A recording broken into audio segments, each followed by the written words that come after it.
Everyone, आज हम लोग बात करने वाले हैं टीसीएस के बारे में। तो ये कंपनी सिलेक्ट करने का एक बहुत ही सॉलिड रीज़न है, मैं आपको बता देता हूँ।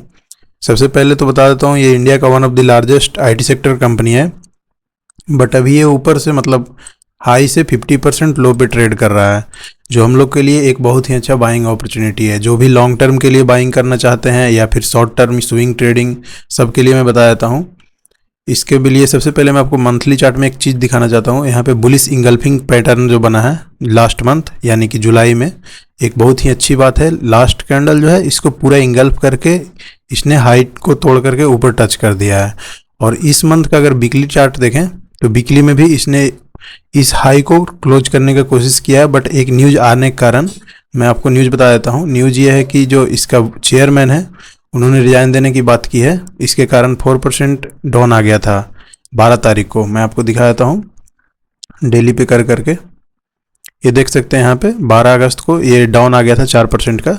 न्यूज़ आने के कारण ये न्यूज़ था कि इसका जो चेयरमैन है उन्होंने रिजाइन देने की बात की है फरवरी 2027 में, जिसके कारण से 35,000 करोड़ बाइपआउट हो गया है इस शेयर में, इस कंपनी में, सिर्फ इस न्यूज़ के कारण। और भी शेयर्स जो टाटा ग्रुप का है वो डाउन आया है। तो अब हम लोग इसका थोड़ा टेक्निकल के बारे में देख लेते हैं। तो टेक्निकल में सबसे पहले मैं आपको जो बताया वो ये है कि ये कंपनी ऊपर से 52% डाउन आई है। उसके बाद इसने एक मंथली पे बुलिश इंगल्फिंग पैटर्न जो बनाया है, जो कि एक अच्छा बाइंग सिग्नल है।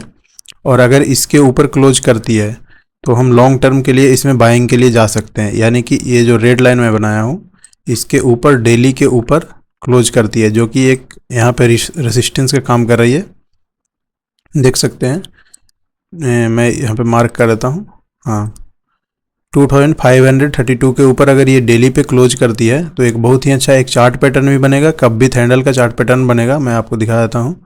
अगर इसके ऊपर ये क्लोज करती है तो एक बहुत ही अच्छा चार्ट पैटर्न बनेगा। ये देख सकते हैं, ये इसका कप हो जाएगा और यहाँ से एक हैंडल इसका होगा, जो कि अच्छा इस कंपनी के लिए है। और यहाँ पे आप देख सकते हैं अभी तो इसने थोड़ा सा रिट्रेसमेंट लिया है और मे बी ये 50% रिट्रेस करे।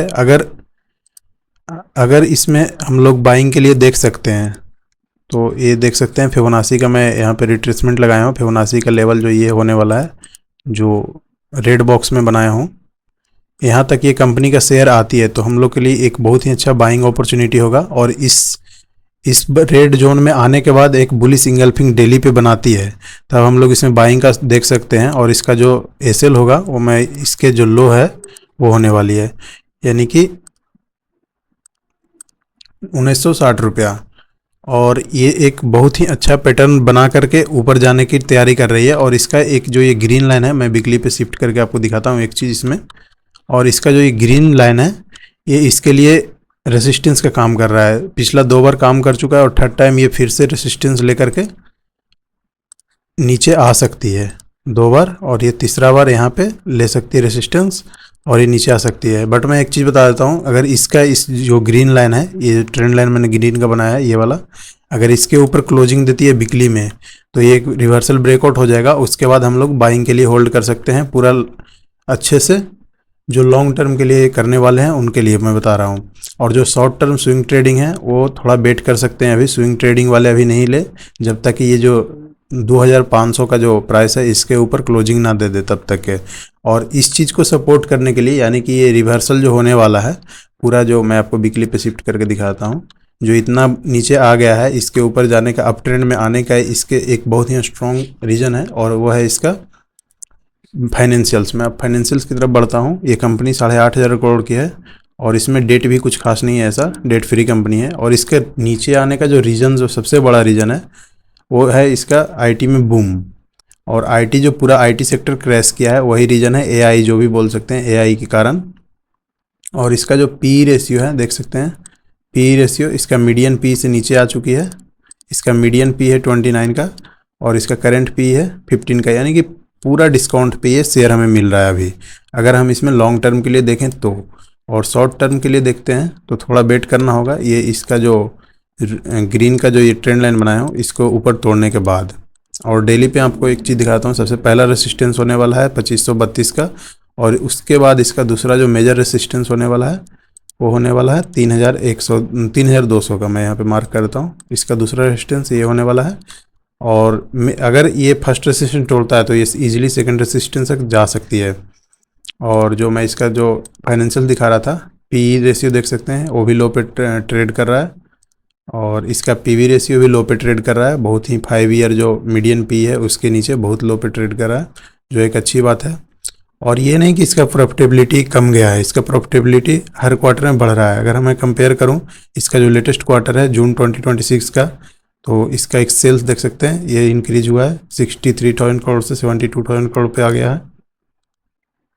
उसके बाद अगर मैं ऑपरेटिंग प्रॉफिट मार्जिन दिखाऊं तो वो भी 27%, यानी कि वो सस्टेन है सेम पे 26%। और इसका नेट प्रॉफिट भी इंक्रीज हुआ है 12,000 करोड़ से 13,500 करोड़ पे, जो इसके लिए एक बहुत ही अच्छी बात है। इसका नीचे आने का सिर्फ और सिर्फ एक रीज़न था, वो है एआई बूम। और एआई के कारण पैनिक में सभी लोग प्रॉफिट बुक किए हैं, जिसके कारण ये नीचे आई है। और अभी हम लोग को बाइंग करने के लिए जो लॉन्ग टर्म के लिए हैं उनके लिए तो बेस्ट टाइम अभी है। और जो स्विंग ट्रेडिंग है थोड़ा वेट कर सकते हैं इसमें ब्रेकआउट आने के लिए, जो फर्स्ट ट्रेड का जो मैं बताया, जो फर्स्ट रेसिस्टेंस है उसके बारे में। और इसका अगर नेट प्रॉफिट भी देखें, ईयरली प्रॉफिटेबिलिटी वो भी इंक्रीज कर रहा है। और इसका देखिए मैं दिखाता हूँ आपको 2024 से, मतलब ये शेयर कब से अपने नीचे आ रही है कंटिन्यूसली। सबसे पहले देख सकते हैं ये शेयर 2024 से नीचे आ रही है। तो अगर हम इसका कंपेयर करें मार्च 2024 से, तो 46,000 करोड़ का ये नेट प्रॉफिट जनरेट करती थी, जो अब इंक्रीज करके 50,000 करोड़ का हो गया है। यानी कि हम लोग देख सकते हैं कि इसका जो नेट प्रॉफिट है वो भी इंक्रीज कर रहा है। बट उस टाइम के शेयर से अगर कंपेयर करें, उस टाइम के शेयर प्राइस से अगर कंपेयर करें तो वो 50% नीचे डाउन कर रहा है, ट्रेड कर रहा है। इसका मतलब ये है कि 50% तो ईजिली मूव ऊपर जाने का चांसेस है, यानी कि 50% यहाँ से ऊपर जाएगी तो अभी भी इसका शेयर का प्राइस जो है वो 2x होने का इसमें ईजिली चांस है, जो करंट इसका सेल्स एंड नेट प्रॉफिट है उसके रीजन से।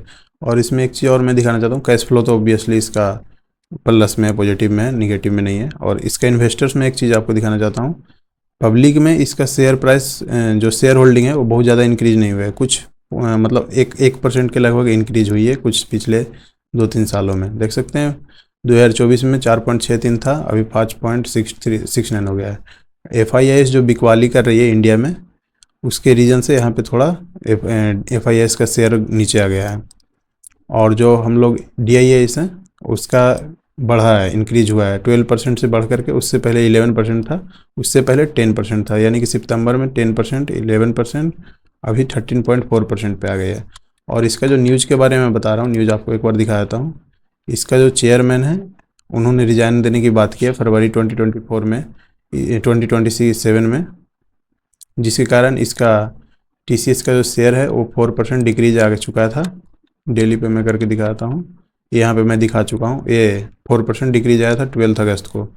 और इस कारण से एक ये न्यूज़ में भी आ चुकी है ये शेयर। और अगला वीडियो आपको किस कंपनी पे चाहिए हमें कमेंट कर सकते हैं, और लाइक कीजिए, सब्सक्राइब कीजिए, नया चैनल है तो थोड़ा सपोर्ट दिखाइए। Thank you so much guys.